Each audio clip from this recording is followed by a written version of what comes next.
отбасы күні мерекесі, соның қарсаңында сізге келіп отырмыз. Өткен 27 тамызда болған оқиғада Павлодар Шарбақты трассасында 5 адам барып көмектестіңіздер. Әрине, сондықтан мен ерекше алғыс айтуға келіп отырмын. Облыс алдында сіңірген еңбегі үшін төс белгісін тағып берейін.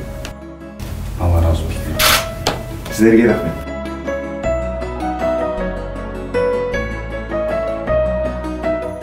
Сәлем жігіт. Ертең үлкен азаматтар болыпты. Сіздерге денсаулық, күш-қуат, осы балаларды өсіріп, қызықтарына қоймай жүре беріңіздер. Бара жатыр. Батыр болу болма. Жақсы ма?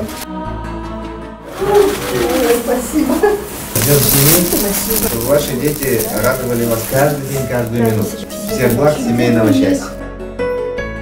Ең бастысы міне, өзіңізге денсаулық, өсіп келе жатқан балаларыңыз, қыздарыңыз, сіздерді қуанта берсін. Кішігірім жерде отынды көмір алып келдік. Алдымызда аяз қатты болуы мүмкін, сондықтан дайындық болу керек ертерек.